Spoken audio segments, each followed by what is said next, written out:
5:16 Pilipinas ayon sa Philippine Standard Time. Magandang umaga. Nagbabalik po ang Panahon TV.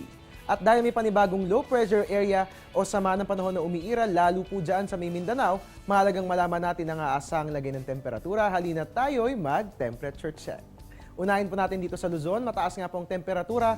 Sa Legazpi, meron tayong 24 to 33 degrees Celsius. Asahan po natin ang partly cloudy skies. Habang sa Baguio City, mababa po ang aasang lagay ng temperatura. Meron tayong 15 to 20 degrees Celsius. Magiging maulan naman po ang ating panahon dyan. Puntahan po natin ang Visayas. Ang Iloilo at Bacolod ay may mataas pong temperatura. Meron po dyan ang 25 to 32 degrees Celsius. Asahan po dyan ang partly cloudy skies. Habang sa Metro Cebu at Tacloban, mababa po ang temperatura dyan. Meron po tayong 24 to 32 degrees Celsius. Asahan naman po natin na magiging maulap ang lagay ng ating mga kalangitan dyan. Puntahan po natin ang Mindanao, sa Cagayan de Oro at Metro Davao, mababa po ang temperatura. Meron po tayong 24 to 31 degrees Celsius. Asahan po ang maulang panahon. Habang ang Zamboanga po ang may pinakamataas sa temperatura, magiging mainit po dyan. Meron tayong 25 to 33 degrees Celsius. Asahan natin na magiging maulan. Ngayon naman silipin din natin ang weather condition sa selected areas ng bansa. Unahin po natin sa Rojas na may mataas sa temperatura, 26 to 31 degrees Celsius. Habang sa Kalayaan Group of Islands ay mababa ang temperatura, ganun din sa Calapan. Meron tayong 24 to 30 degrees Celsius at 24 to 29 degrees Celsius.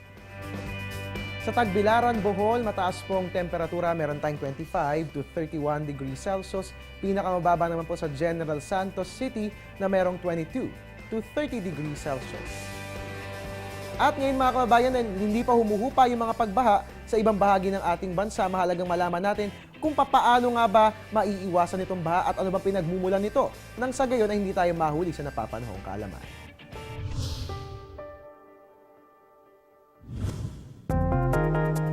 Ang baha ay resulta ng iba't ibang mga weather system. Maaari rin itong epekto ng ilang mga mapaminsalang gawain laban sa kalikasan katulad ng illegal logging at kaingin. Meron tong iba't ibang uri.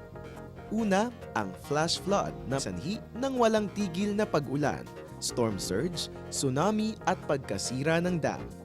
Ang coastal flood naman ay ang pagbaha sa tabing dagat dahil sa tsunami at storm surge.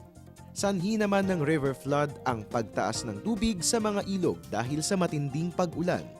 Ikahuli, ang dam spill flood na resulta ng pagkasira ng dam dahil sa lindol o di kaya ng biglaang pagtaas ng tubig dahil sa malakas na ulan.